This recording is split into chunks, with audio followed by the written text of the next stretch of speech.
Hey everyone, and welcome to This Explainer. Today we're going to dive into a topic that is just incredibly profound and honestly deeply emotional. We're looking at the astonishing reality of finding someone who has been missing for decades. Now, when a loved one vanishes without a trace, it obviously creates this agonizing void. But what happens when that void is suddenly, miraculously filled years later? Well, today we're going to unpack the psychology behind the search, the return, and the really complex reality of reconnection. So let's jump right in. To really understand this, picture this scene. It's 3 days after giving birth via C-section, and a mother is still groggy from the hospital medication in Cape Town. Celeste's nurse later said of this moment, "I thought that someone needed to wake me up because this was not happening to me. I thought that it cannot be true."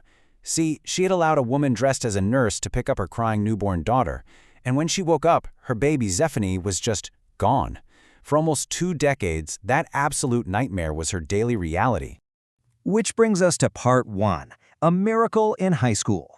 So this story definitely doesn't end in that hospital room. Fast forward a bit to a moment that literally feels like it was ripped straight out of a Hollywood movie script. It's 2015, and the nurse's younger daughter, Cassidy, who is now a high school freshman, starts hearing these really bizarre rumors around school. Students keep coming up to her, telling her about a senior who looked exactly like her. I mean, exactly.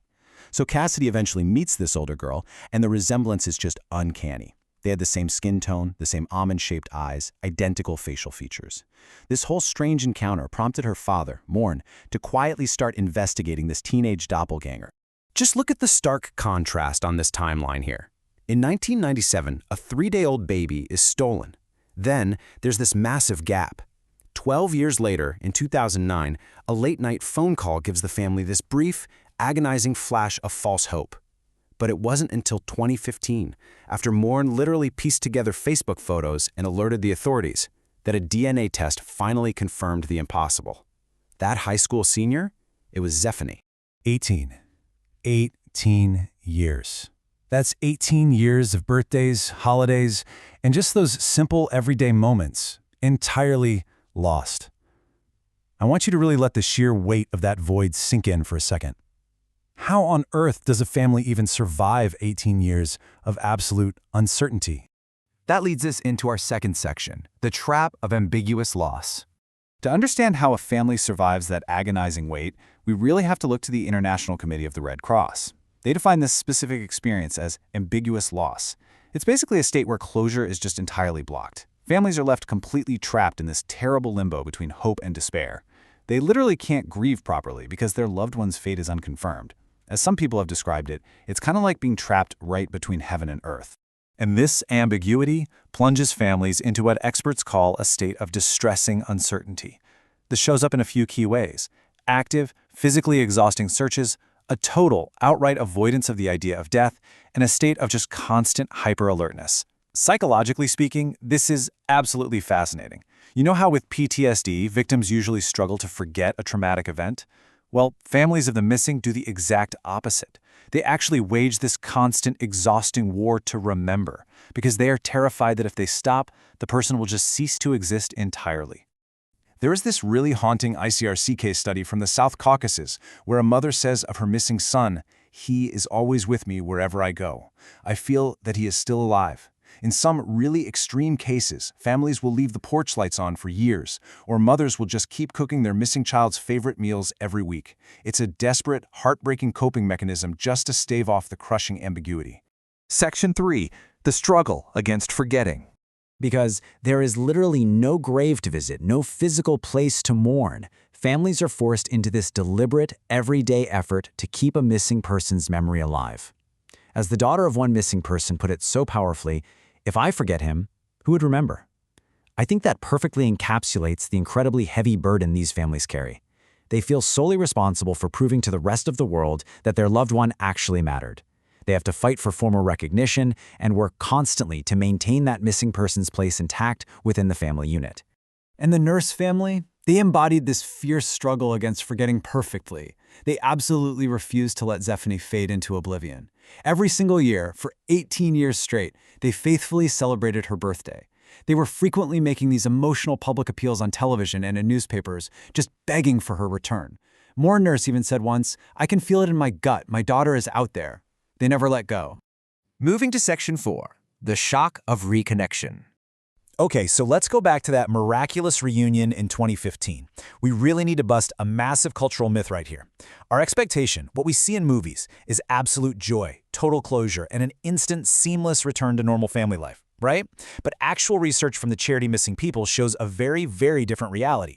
The period right after someone is found is actually a time of intense emotional work and, surprisingly, ongoing ambiguity. Yes, obviously the DNA match brings massive relief, but is really just the beginning of a highly complex, very challenging new phase. Listen to what one Missing People staff member noted. When they do come back, it can be like having a stranger in your house. And, obviously, your whole manner changes. Think about it. Families suddenly find themselves walking on eggshells in their own homes. They fear asking the wrong questions. The parents desperately want to know where the person has been all these years, but they are absolutely terrified of alienating them, or worse, causing them to run away all over again. And we really have to acknowledge that the circumstances of these reunions vary wildly. It's not a one-size-fits-all situation. Accounts shared by families and individuals on forums like Reddit show just how diverse and, honestly, sometimes dark these realities can be. Sometimes people are found suffering from severe amnesia, with entirely new identities in tow. Other times, it turns out they intentionally vanish to escape domestic abuse. Many are voluntary, deliberate disappearances where the person just wanted to walk away from their life completely. And tragically, searches sometimes do end in fatal discoveries. Finding out why someone disappeared in the first place often brings a whole new set of traumas to process. And we definitely can't forget that this emotional toll goes both ways. Reconnection is incredibly daunting for the returned individual, too. Just listen to what one returned missing adult shared. I feel suffocated being here and not being able to talk about my experiences. They very often feel alienated. They're unable to share the life they actually lived while they were gone, and they end up feeling caught between the biological family that missed them so much and the reality that they literally just left behind. Finally, Section 5. When the search ends. The actual details of Zephanie's discovery are just staggering. The woman who allegedly kidnapped her, she was a seamstress. And get this, she raised the child barely a mile away from Zephanie's biological family. Just think about that. The proximity is chilling. During the trial, the accused woman pleaded not guilty, and she claimed this incredibly complex defense. She stated she had suffered miscarriages and was an unwitting victim herself, claiming that a middlewoman at a bus station randomly handed her the baby. But regardless of the trial's outcome or the defense, the psychological damage of that revelation, that is permanent for everyone involved. The unbelievable resilience of families who endure this kind of weight takes an incredibly heavy toll. Finding the truth, actually finding the person, is not the end of the book. It really isn't. It is just the beginning of an entirely new, challenging chapter of trying to merge two completely separate lives back together. So, I want to leave you with this final, truly provocative thought. It's a question that families exactly like the nurses have to wake up and try to answer every single day.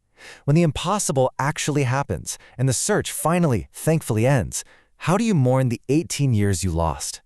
Thank you so much for joining me for this explainer.